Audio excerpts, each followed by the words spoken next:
Desde 1945, com a Conferência de Yalta, as disputas entre Estados Unidos e União Soviética se tornaram evidentes.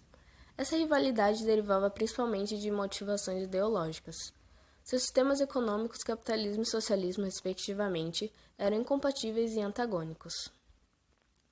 Após a Segunda Guerra Mundial, o poder norte-americano e soviético era muito maior do que qualquer outra nação do globo. Inicialmente, essa disputa dividiu o continente europeu em duas áreas de influência, mas com o decorrer do tempo, essa divisão se estendeu pelo mundo.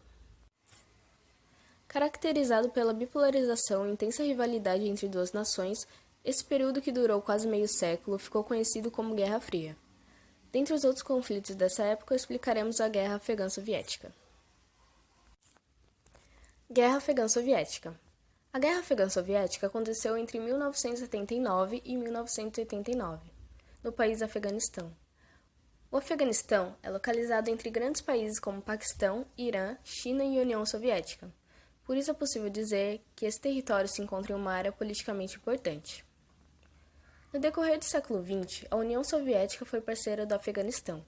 Os soviéticos tinham um papel muito importante na economia afegã, pois auxiliavam o país com ajuda humanitária, armamento, treinamento militar e desenvolvimento da infraestrutura do país.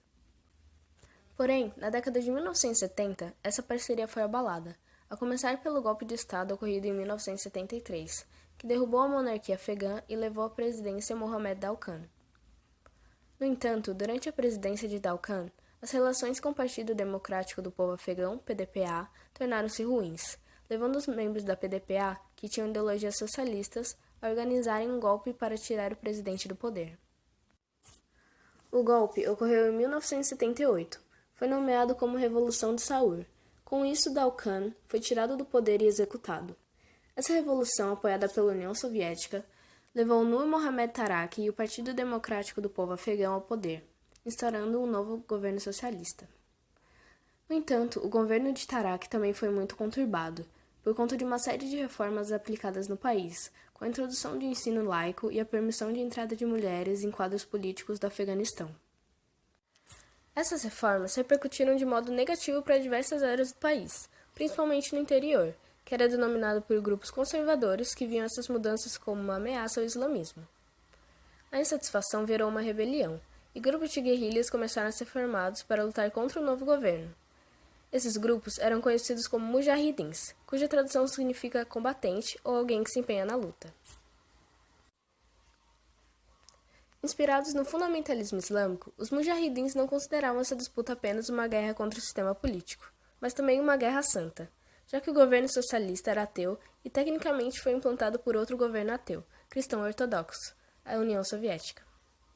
Após um tempo, o comando de Taraki foi abalado por um racha interno no PDPA, que levou novamente um golpe de Estado. Com esse golpe, Hafizul Amin assumiu a presidência. Porém, a gestão de Amin também gerou muita insatisfação, pois o governo soviético começou a desconfiar de uma aproximação entre os afegãos e os Estados Unidos. Além disso, os soviéticos estavam irritados com a incapacidade de Amin de controlar os mujahidins que estavam no interior. Por conta desses fatores, os soviéticos se organizaram para derrubar Amin, colocando no lugar dele Babrak Karmal. A série de revolta feita pelos mujahidins causou grande instabilidade no país. Por isso, a União Soviética passou a dar apoio logístico ao afegão. Ao longo do tempo, os soviéticos perceberam que os mujahidins possuíam a capacidade de ganhar a guerra. Então, resolveram mandar soldados para ajudar o governo afegão. No entanto, quando chegaram no Afeganistão, perceberam que o exército afegão estava em ruínas. Para se ter uma ideia, a situação do exército estava tão ruim que muitos soldados desertavam e se juntavam aos mujahidins, ou simplesmente deixavam de lutar pelo governo. Os soviéticos, achando que essa seria uma guerra rápida, assumiram o comando do exército e dominaram as maiores cidades do país. É importante lembrar que ao longo da história aconteceram muitas guerras no Afeganistão.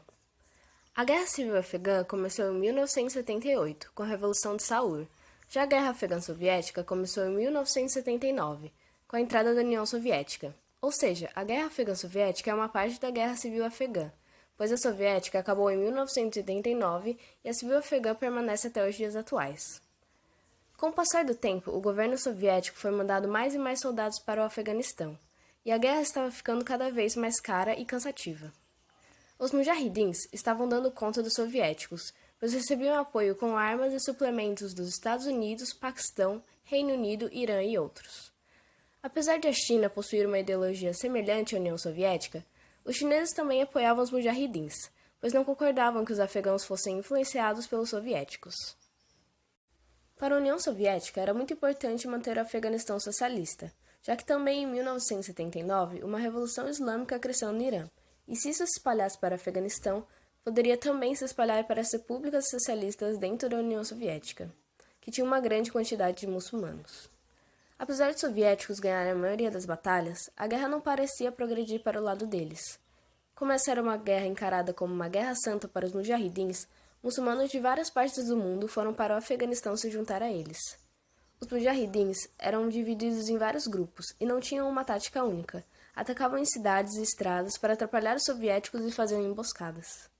A partir de 1985, os soviéticos viram que a guerra estava ficando cada vez mais difícil, e visando destruir os mujahidins, passaram a usar os ataques aéreos. Isso deixou a população cada vez mais indignada com o governo afegão e com os soviéticos. Um dos grandes problemas para os mujahidins eram os ataques aéreos, principalmente quando estavam em áreas mais abertas. Então, em 1986, para resolver isso, os Estados Unidos deu para os mujahidins a arma FIM-92 Stingers. Essa arma permitia derrubar aeronaves facilmente.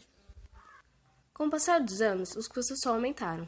Com isso, o novo líder da União Soviética, Mikhail Gorbachev, passou a planejar uma saída estratégica. A luta foi entregue a Mohammad Najibullah, presidente do Afeganistão.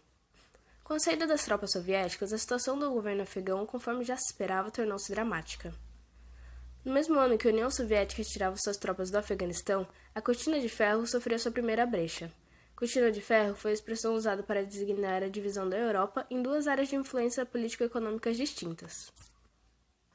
Ao longo de 1989, os partidos comunistas perdiam poder para a Europa Oriental. O bloco socialista formado pela Tchecoslováquia após a Revolução de Veludo e a Romênia tinha um rompimento anunciado. No dia 9 de novembro do mesmo ano, aconteceu a queda do Muro de Berlim, pondo fim ao bloco. A dissolução da União Soviética estava próxima. Até que em 1991, a União Soviética definitivamente entrou em colapso, encerrando o apoio entre os soviéticos e os afegãos. Os mujahidins seguiram com seus ataques, e o fim do apoio soviético fez com que Najibullah fosse destruído do poder em 1992. Com isso, o governo comunista do afegão teve fim, e o país tornou-se uma república islâmica. Em 10 anos de guerra, os soviéticos tiveram aproximadamente 15 mil mortos. O saldo de mortos no lado do afegão ainda foi mais dramático, já que em 1979 a 1989, aproximadamente 1 milhão de pessoas morreram. Além disso, a guerra trouxe impactos profundos para a economia da União Soviética ao longo da década de 1980. Estima-se que ao final do conflito, os soviéticos haviam gastado aproximadamente 2,6 milhões de dólares entre ajuda econômica e gastos militares. Essa despesa teve um peso fortíssimo sobre a economia nacional, que passou por uma crise entre o final da década de 1980 e o início da década de 1990. Essa guerra custou tão caro para os soviéticos que muitos historiadores acreditam que ela acelerou a queda da União Soviética em alguns anos. Após a guerra, os grupos mujahidins começaram a lutar entre si, e daí surgiram vários grupos diferentes, e muitos deles bem extremistas e agora armados. Por fim, uma grave consequência da guerra do Afeganistão foi o fortalecimento de rebeldes islâmicos, sobretudo por conta do financiamento internacional. Esses segmentos rebeldes, como já citado anteriormente, possuem ideias fundamentalistas islâmicas. O fundamentalismo islâmico é um termo utilizado para definir a ideologia política e religiosa que sustenta o Islã.